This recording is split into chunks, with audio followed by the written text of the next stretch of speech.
This podcast is part of the Everyday Heroes Podcast Network, the network for first responders and those who support them.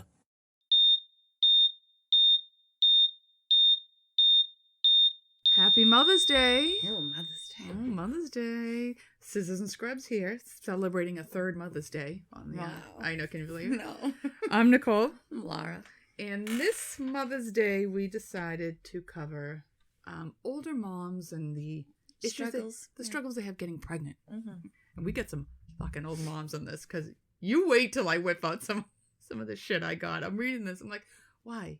Who thought this was a good idea? Okay. But before we kick off everything, I'm going to start this off for Ben, because it's Mother's Day, and this might be a nice gift you can give to your mother. Okay. Because it's a little tidbit of how the chainsaw came invented. What does the chainsaw have to do with Mother's Day, Laura? Let me tell you what the chainsaw has to do with Mother's Day. In 1780, to make the two surgeons invented a chainsaw. Mm-hmm. This was to help with the removal of the pelvic bone and make it easier and less time-consuming during childbirth. They just sawed off your pelvis. It was powered by a hand crank, and it looked like a modern-day kitchen knife with little teeth on a chain that wound in an oval. Oh. Yeah. Ring, ding, ding, ding, ding, ding, ding. Here we come. Oh, my God. Could you fucking imagine? I'm just going to saw through your pelvic bone. You're not going to need that again to walk. So, yep. What? Yeah. Yep. Yep. Was it only used for, like, difficult births? I'm going like to show you a baby picture. got stuck? Where's the picture? I had a picture of it. Who would get pregnant? There it is. There's a picture of it. It is disgusting. So why he's are like, you cutting my pelvic bone? so he says to me, he goes, you know why the chainsaw was invented, right? I'm like, to cut down sequoia trees? I don't know. He's like, no, for childbirth. I'm like, what? I said, you're making that shit up. He goes, I swear to God, I swear. So he looks it up. Two doctors invented the chainsaw in 1780 to make the removal of the pelvic bone easier and less time consuming during childbirth. It was soon used for other bone cutting operations and amputations in the surgical room. I mean, we Boom. use saws, but why are you removing the pelvic bone? To make that baby's head come out. Oh, So that's how we're kicking off lovely. the Mother's Day episode. Okay. Happy God, Mother's Day, Ben. Laura. Thank you. We're a little early for Mother's Day. I know it's not for another 2 weeks, but we decided to do it before Mother's Day, then after Mother's Day, because that would be stupid. We didn't want to miss you. So we're going to talk about advanced maternal age first. Okay. Now, when I had Garrett, I was considered a mother of advanced maternal age. You're an oldie. Yes. Any mother over the age of 35 is considered a mother of advanced maternal age. You know, women are having careers first. They want to get educated. They want to do everything. And then they want to have their babies. And they're having them later and later. All my friends are advanced maternal And age. later in life, yes. But when you decide to have children later in life, because we take everything about society out of it and you get strictly to biologic, women are meant to have babies young. Okay, that's why you get your period at 9 to 14 years old, because your body is ready to have babies young. Because as you get older, it gets harder. So you have risks that come with advanced maternal age. Not that we're suggesting people have babies At 14. At 14. But in the realm of biology, strictly speaking, you're meant to have babies young. Because babies suck the life energy out of you. Literally life. And you need to be young to chase them around. And you need to be young to be up all fucking night with a crying baby. So it's harder to do it when you're 40. So when you're over the age of 35, it can take longer to get pregnant. You're born with a certain amount of eggs in your little tiny basket. And over 35, these eggs start to get old. Or as my son says, you're old. Old, and they decrease in the quality and quantity. So you get an old, nasty, shriveled up egg coming out. They also, they get cranky. Your eggs get cranky, so they kind of hide from the sperm. They don't like to fertilize. Like, give a They're big like, F you to dude, you. I'm fucking 40. I'm over this. I'm done. I'm the old eggs. You should hit the new eggs. Okay. So, if after 35, it's taking longer than 6 months to get pregnant the good old-fashioned way, you go and you consult your MD. So, your second risk is you have the risk of multiple births because your body's getting rid of it because you're getting close to menopause now. Like they're dumping. They're shooting eggs left and right. You're just fucking, eggs are going out every month. So it's because hormonal changes are causing the release of multiple eggs at once. We're emptying the basket. So if you're going through IVF, you're going to risk multiple births, which it's hard enough having one kid over 35. You don't want 2 or 3 because now you're really going to be fucking tired. All right. Well, I mean, some people do. They do, but, you know, they have nannies. It's a lot. It's a lot. I couldn't handle. I look at people with twins. God bless them. It would break me. Twins would break me. Well, my nephews are twins, and they were like, you know, they'd be doing something, and I mean, they're adorable. Like, twins are adorable. And whatever they'd be doing, like, if my kids were doing it, I'd yell at them, but because there was the 2 of them, you'd laugh, because it was just funnier that 2 of them would be in fresh. And then everyone would be laughing. I'd be like, you are so screwed when they get older, because everybody just laughs. They do something fresh, and you're like, oh, and so you cute watch the twins did that. one does something stupid, and the other one follows right behind and does it too. Like, we watch our girlfriend's twins. Like, one starts eating rocks, and the other one's like, me too, and starts eating rocks. You're like, what the fuck? Okay. All right, so number 3, you're at a greater risk of gestational diabetes. Gestational diabetes is a type of diabetes that only occurs, my infamous page flip, during pregnancy. It can increase your risk of type 2 diabetes later in life. Risk factors for gestational diabetes are obesity, lack of physical activity, previous gestational diabetes, polycystic ovary syndrome, having a diabetic family member, which I have many, or you have had a baby over 9 pounds previously. And that's when the chainsaw is coming out. Yeah. Ding, ding, ding, ding, ding, ding. Here we go. Okay. Yeah. My friend Marianne, we were just talking about this last night, has had gestational diabetes, but just with their first one. And it's weird because it's like usually like, Was if he you like had it with 20 the pounds? first one. No, she was big. And about 10. All her kids were about 10. But then she didn't have it with the second 2. And her last one was the biggest baby. Like, it's just so weird. I'm like, it doesn't make any sense. Like, you're supposed to, like, forget it, usually have it again and whatever. But and her youngest, her son was I think 10-3, she said. Oh my God, she have them all vaginally? I don't remember. I mean, if she just blinks too hard, she's going to wet her pants. That's gross. Okay. Big kids. Complications if you have gestational diabetes, you have huge fucking babies. Because now the baby's like, I don't know if it's the hormone, something makes these babies huge when you have gestational diabetes. You're talking like 12, 13-pound babies. They can be gigantic, little fatties. They're the cutest little things, but they're so fat. You can have a preemie. The baby can be in respiratory distress. It will have breathing issues because of the gestational diabetes. And what happens is the baby's so used to having high blood sugar in the womb that when you deliver the baby and it's no longer getting nutrients from the placenta, it drops its sugar real quick. So you have a risk for low sugar. And then you also have a risk for obesity later in life with the kid or risk of a stillborn. So you don't want gestational diabetes. No. That's when you go and you're pregnant and they give you that nasty ass drink. So we were just talking about this last night. I loved that drink. I was like, give it to me. It's orange soda with extra sugar. Exactly. Orange soda with extra sugar. To me, it was like, what is nasty about that? Do you remember Zarex as a kid? Yeah. Yeah. It was like drinking the Zarex mix. I don't understand what that is. It was disgusting. And they were like, here you go. I'm like, okay, I'm just going to chug it. It was like I was in college. I'm like, gung, gung, gung, gung, just sucking down this fucking sugary drink that was disgusting. We were literally we're like, why do people complain about that? It's so delicious. Oh, it's so sweet. It's so good. It hurts my teeth thinking about it. So good. All right. You're also at a risk of developing high blood pressure during pregnancy or eclampsia. Preeclampsia, eclampsia. We can get into that later. I don't know why I just totally brushed over eclampsia because I don't know. I didn't feel like talking about it. So we'll talk about that maybe next Mother's Day. It's risk. Yes, it's a risk. Okay, it has to do with your blood pressure. You have a risk of a preemie and low birth weight baby. You have a high risk of needing a C-section. You have a high risk of chromosome defects like Down syndrome. You have a higher risk of losing the pregnancy. So, if you decide to have a babe later in life, make some healthy choices, Laura.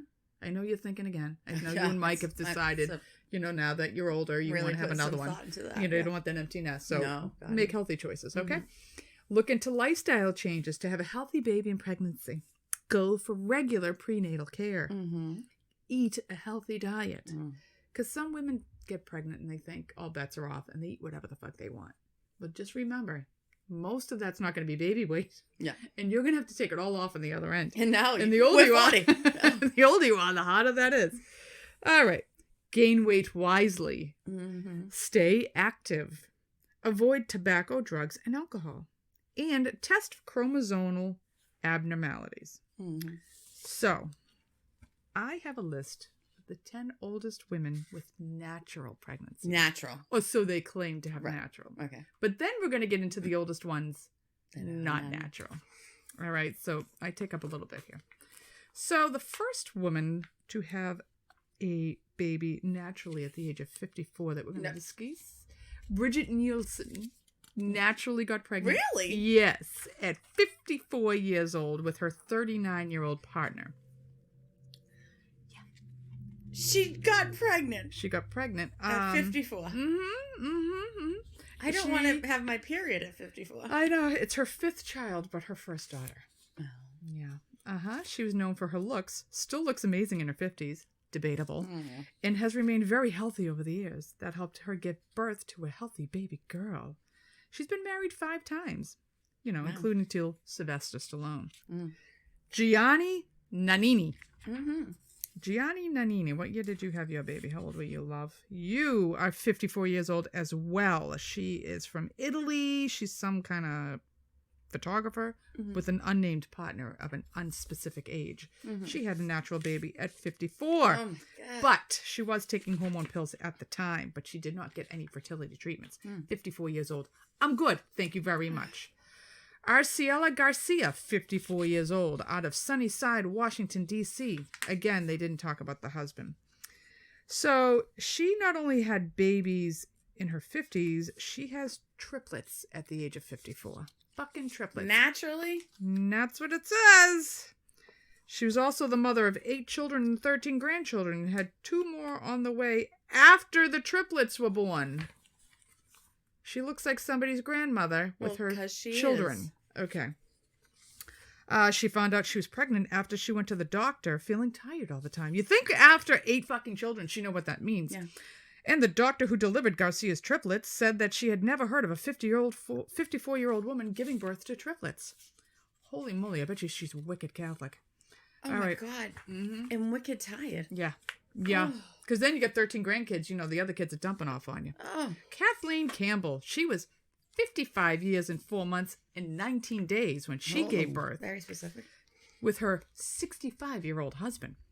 Oh. In 1987. He's retiring. No, he's retired. Yeah. That's why they had all the time to have sex. Oh. So she was known for being the oldest British mother. She was 55 years old when she gave birth to a baby boy in 1987. She had already had 6 children ranging in ages from 16 to 22.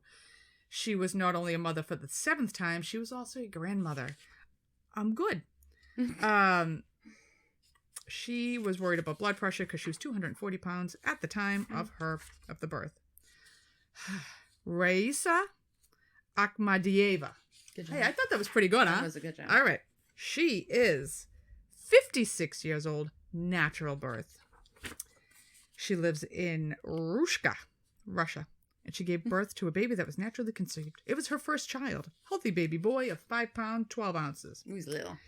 The father already had 3 children by another marriage, but they wanted a child of their own. Let me tell you, if Brian dies and I meet some guy, I don't care if he's 25 years old. He wants kids, go fuck yourself. Yeah, or somebody else. Because, not happening. I am good. Vera, no last name. Okay. 57 years old, from the Ukraine. Husband, 57 years old. Brian would shit if I came home right now and was like, hey, guess what? I would be trolling the Tobin. I'd be looking to kill myself.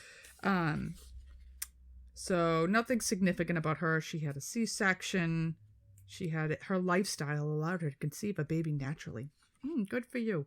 Natalia Alexievna, 57 years old, 1996. She looks like a grandmother, but the baby's awful goddamn cute. She gave birth to a baby daughter at 57 years old. She was conceived naturally. She did receive hormone therapy replacement. Okay. Dawn Brooke, 59 years old. Oh my Great Britain. God. Her husband's 64 now, and if you look at her, she looks fucking great. Okay, she looks amazing. Yeah. All right. So, they don't say much about her. I go right on to somebody in China. Where did that come from? Dawn Brooke, 64 years old. Okay. They thought she had cancer when she was experiencing aches and pains while on vacation. She was so worried she went home to Britain for tests.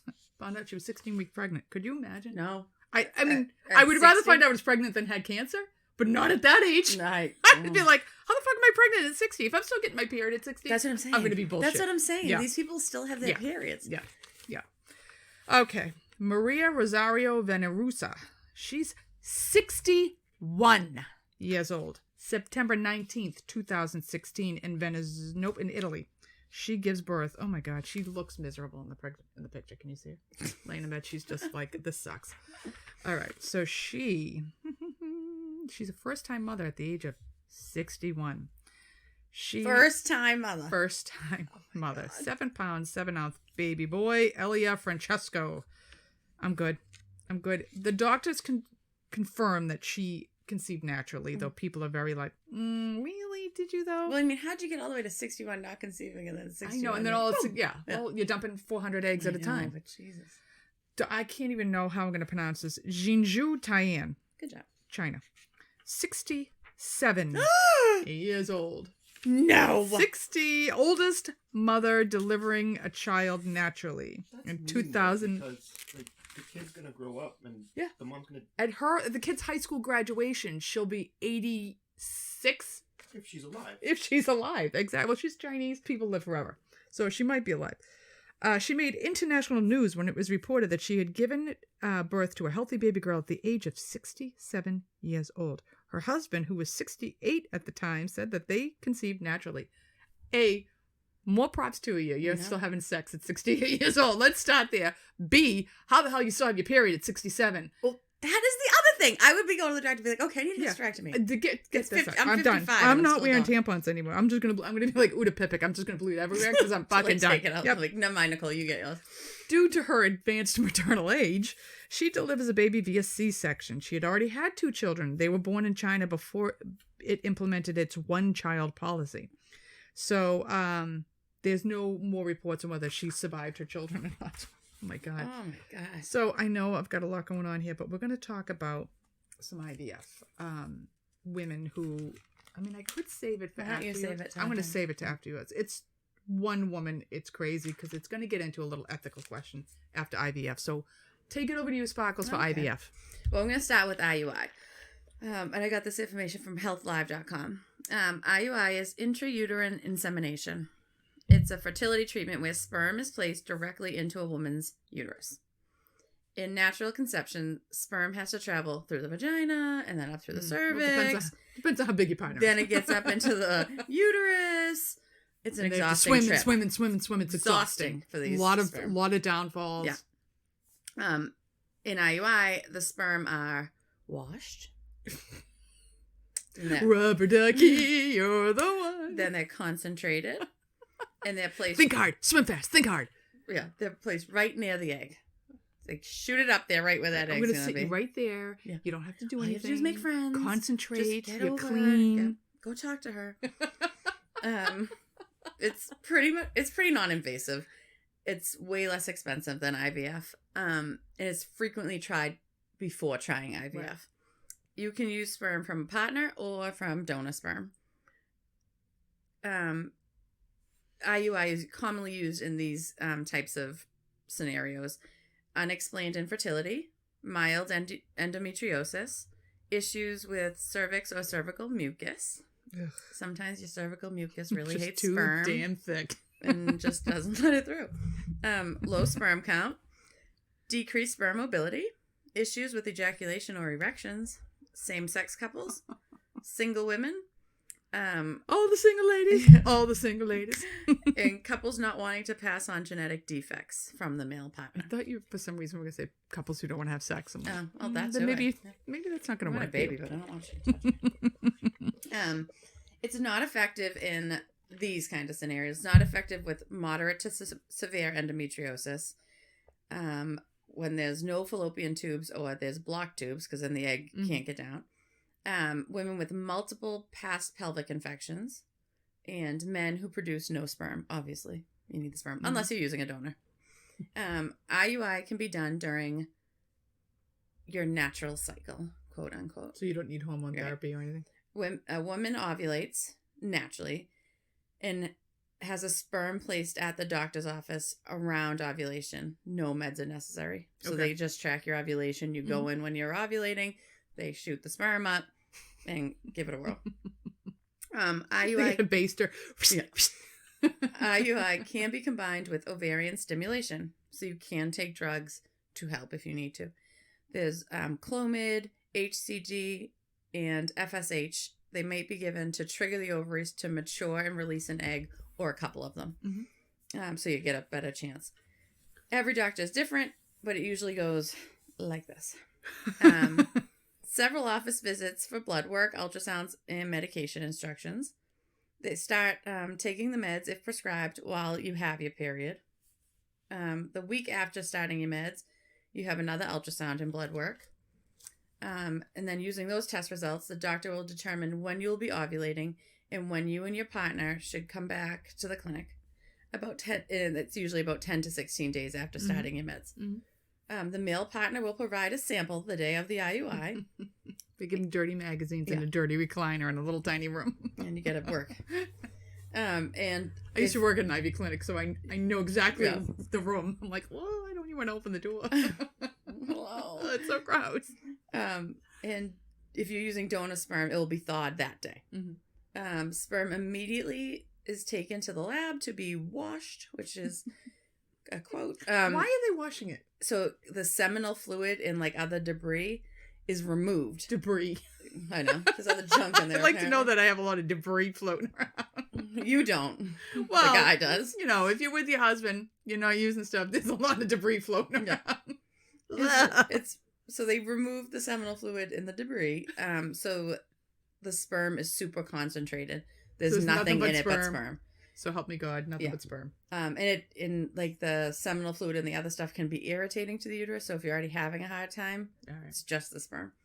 The woman lies on the examining tables. On the examining table, they have the stirrups. You know, you put your legs up in stirrups. The doctor places a speculum to open the vagina and to visualize the cervix.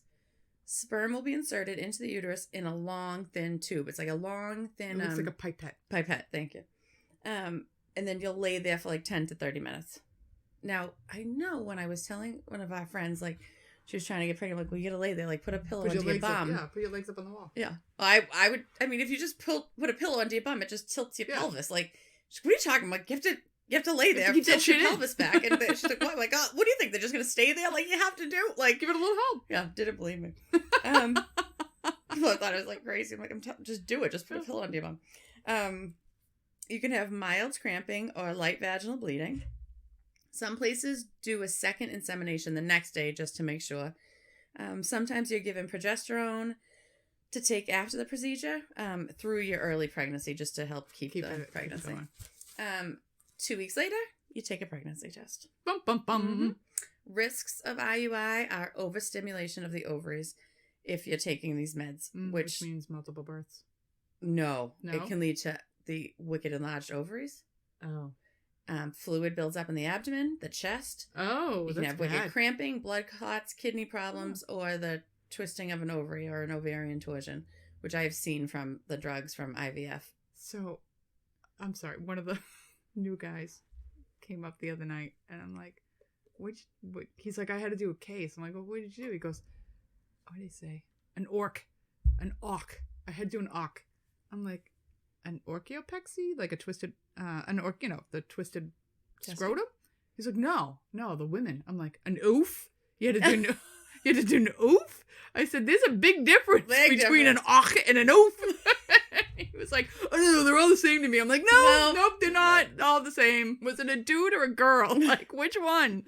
It was just so funny. Like, he was like, you know how he has that blank look in his face, an awk. I'm like, no, wrong body part, pal.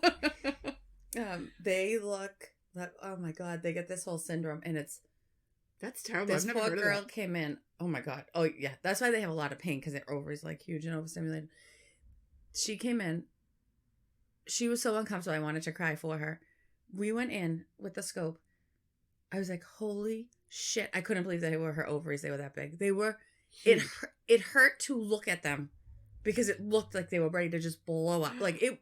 They looked so painful. Well, one was twisted, so we untwisted it, And then nothing. I mean, they give them pain meds and stuff, but they just watch them. I guess if it was that bad, they would have to take them. That's but bad. It looked so painful. I could have cried for her. IUI success rates decrease in women over 40 and women with 3 unsuccessful cycles of IUI. So if you've already done this and it hasn't happened like 2 or 3 times, It's not going to you're happen. going on to something else. Yeah. The cost range for IUI is between $460 to $1,500, not including medication costs or additional tests. But it may be covered by insurance. Yeah. And insurance is now covering more A lot of the stuff. fertility stuff. And then I did IVI. So if the IUI doesn't work, you get 3 unsuccessful attempts, or you have those problems that IUI doesn't work for, you go to IVF, which is in vitro fertilization.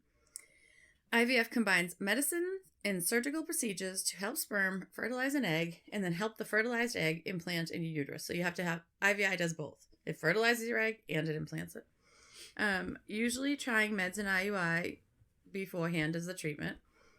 It's most effective form of assisted reproductive technology. Okay. So This is the way to go. It's going to usually work. Yeah. If something's going to work, this will. And I mean, hopefully, I know people who've tried it for years before success. So it's not like a quick fix. It's something you're committed to financially, emotionally. It takes a long time. It's grueling. Yeah. You have to really want it. Success depends on age and cause of infertility. IVF can be very expensive, very time consuming, and very invasive. Yes. Your life revolves around those cycles and appointments and shots and it's a lot of work. It's a lot. IVF can be the primary fertility treatment for women over 40, women with fallopian tube damage or blockage, ovulation disorders, endometriosis, uterine fibroids, impaired sperm production or function, unexplained infertility, chance of a genetic disorder being passed on. So again, they would use donor sperm for that. Fertility preservation for cancer or other conditions.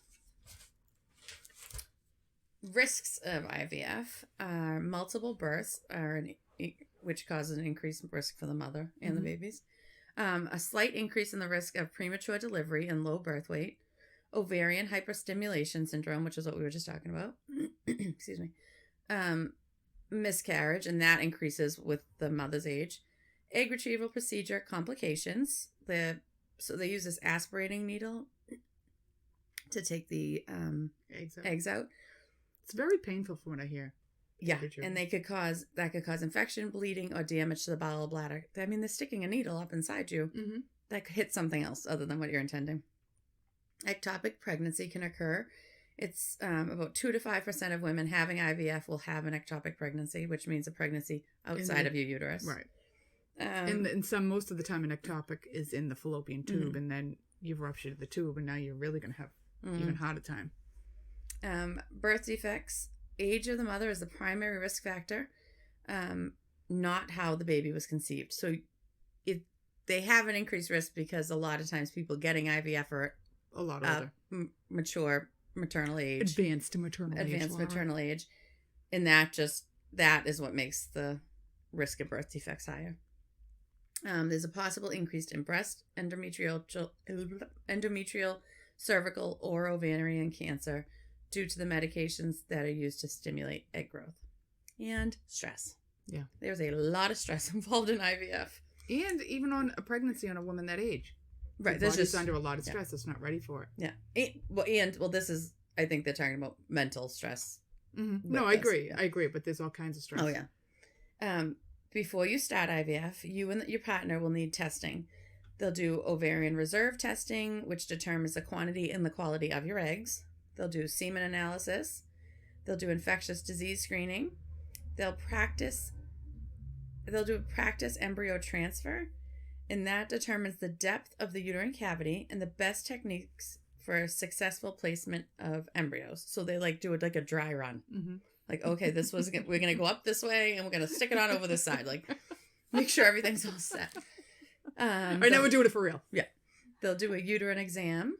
They'll do a sonohysterography. I'm glad you got that word out. Thank you. I'm impressed. It's because we're doing this in the morning and not at night.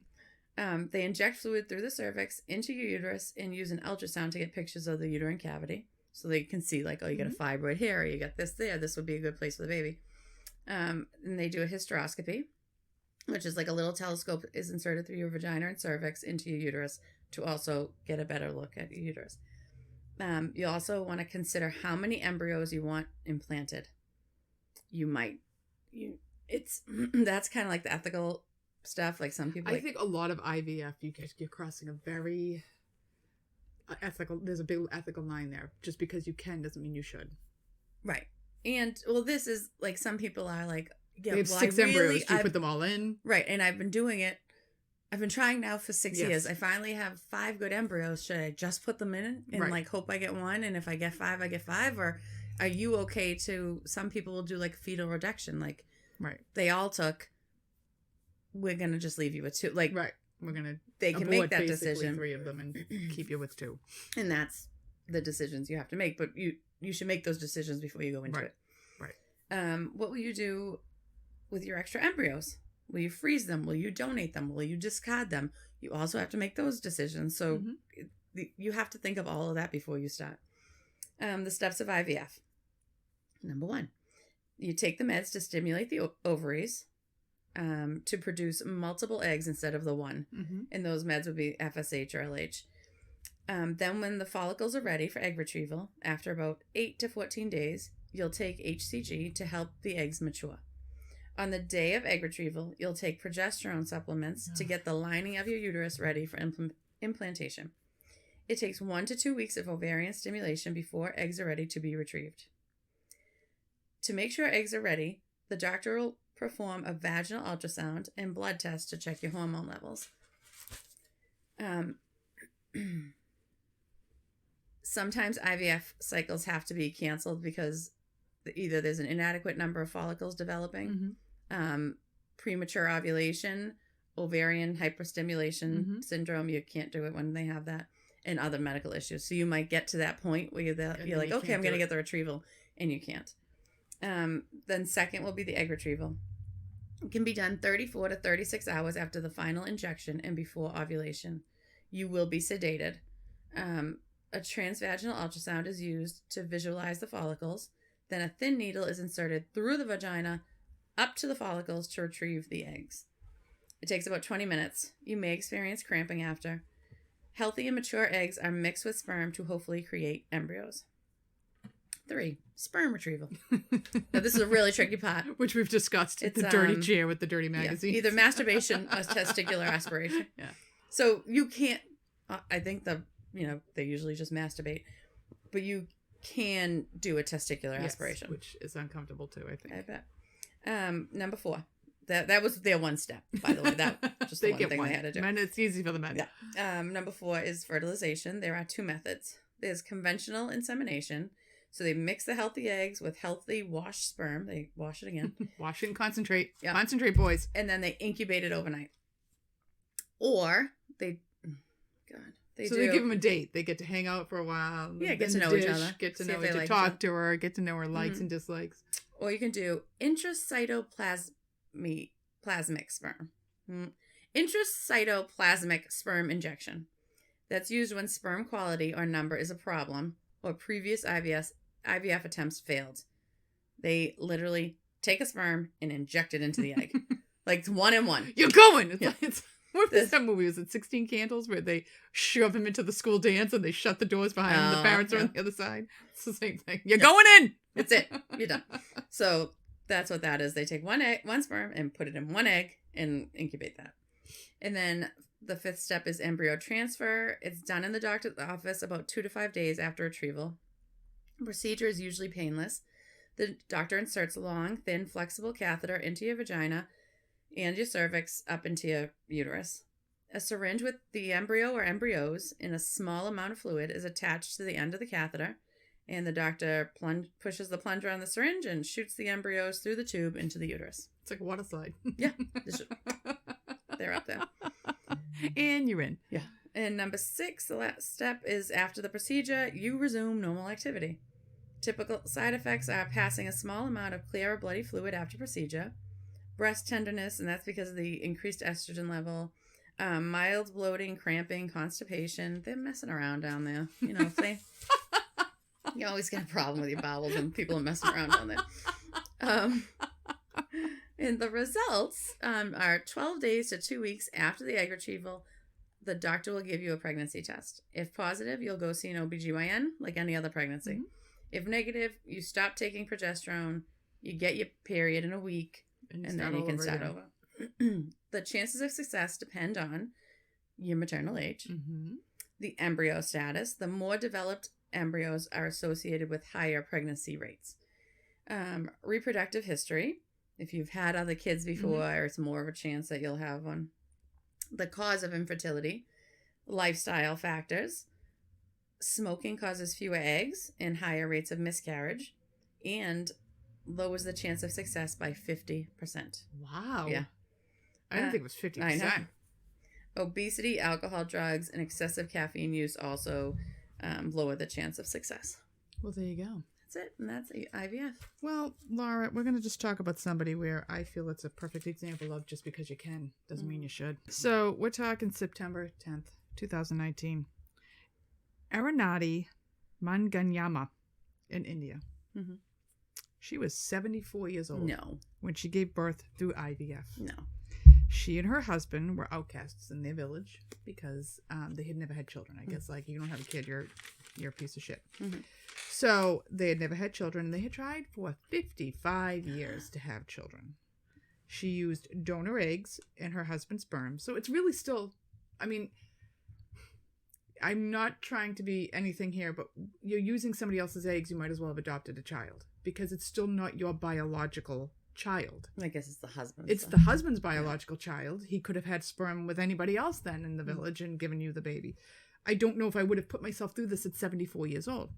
So she gets pregnant with twins at 74 years old. God. The babies were a healthy weighing at 4 pounds, 4 ounces. But it's an ethical question because the doctor's like, well, it's her fundamental right to have a baby. Yes, it is her fundamental right to have a baby. Naturally. It's not your fundamental right because she's 74 years old. Yeah. She'll probably be dead before they're 10. Yeah.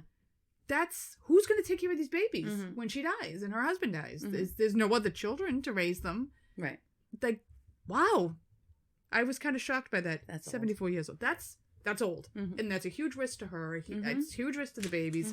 I swear sometimes they do this just to see how old of a mother they're going to get. Yeah. You know, and how far they can go.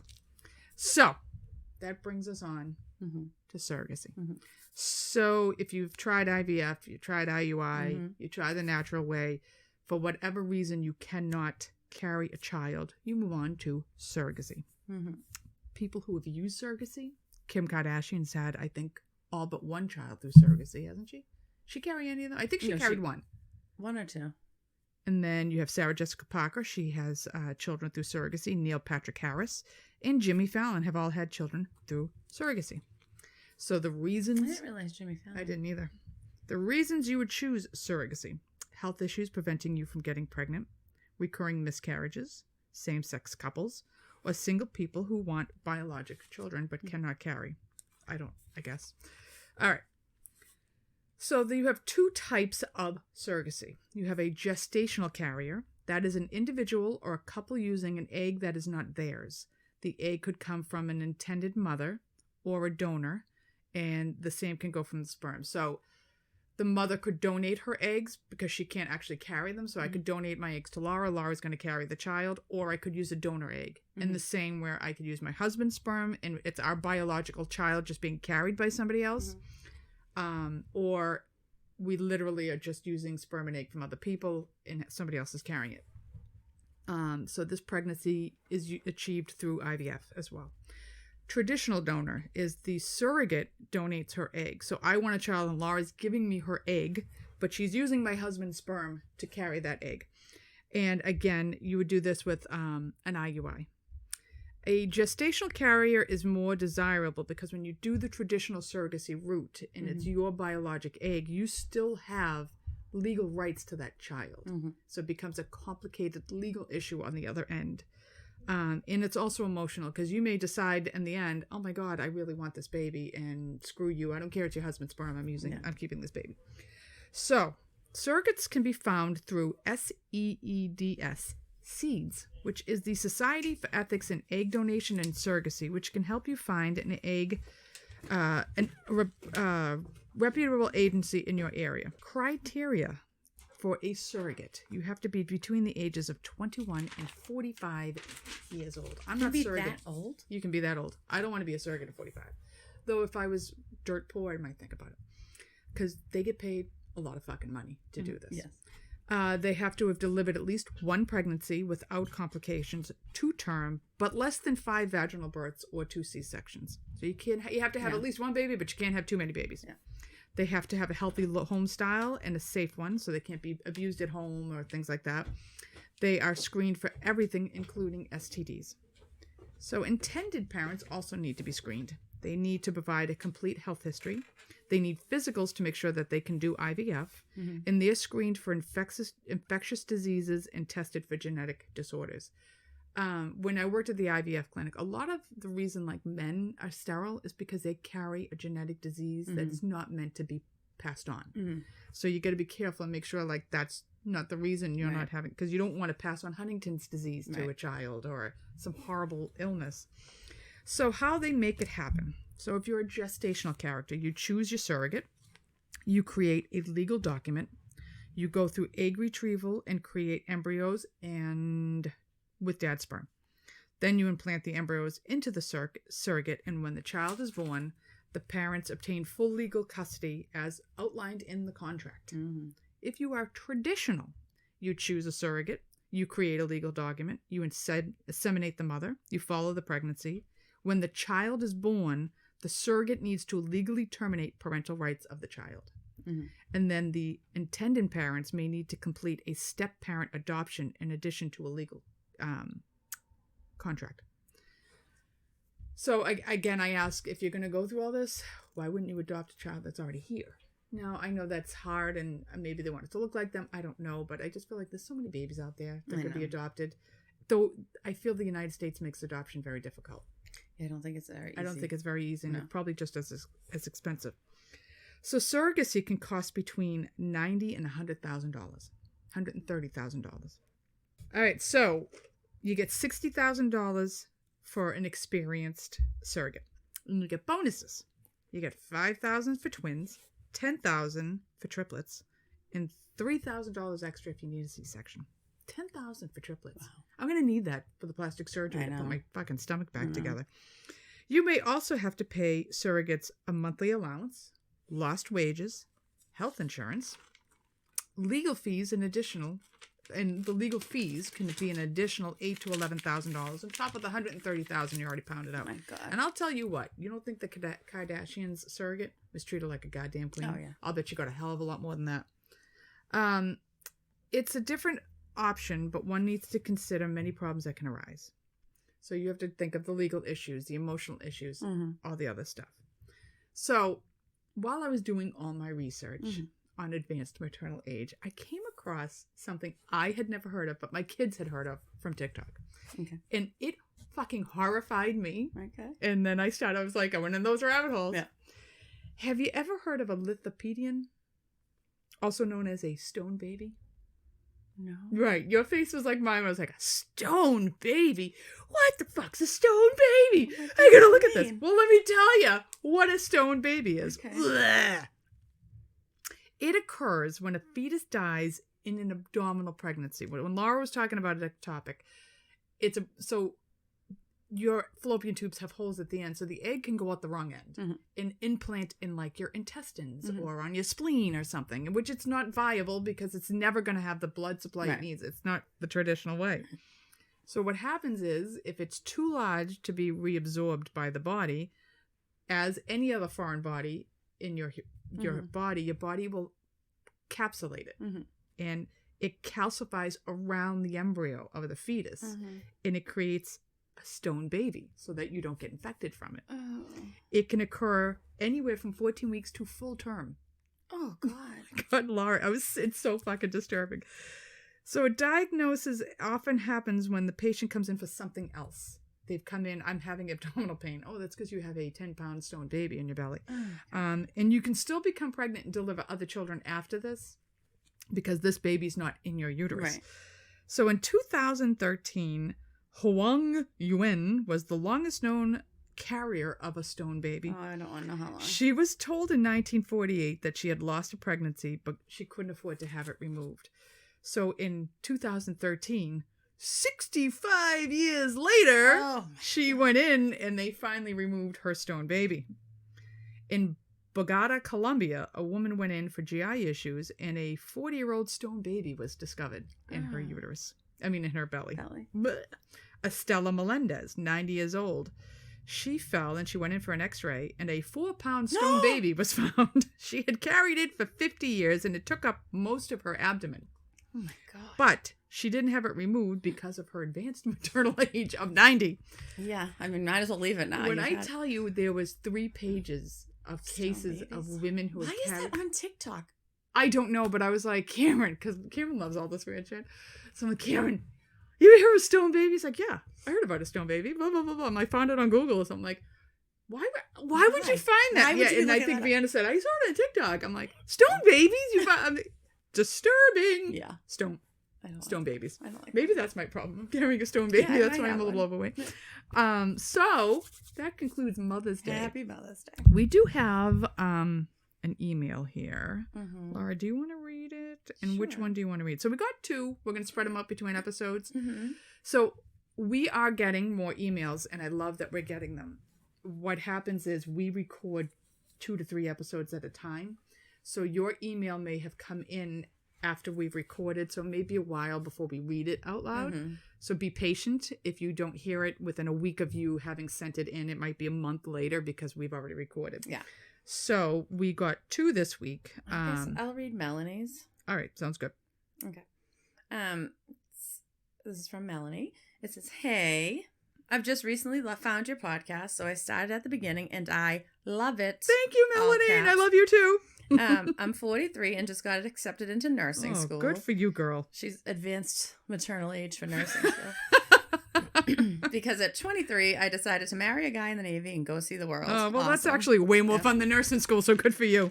I started listening to podcasts on my way to class, and I'm so happy I found you because I really want the behind-the-scenes information that formal education isn't going to give me.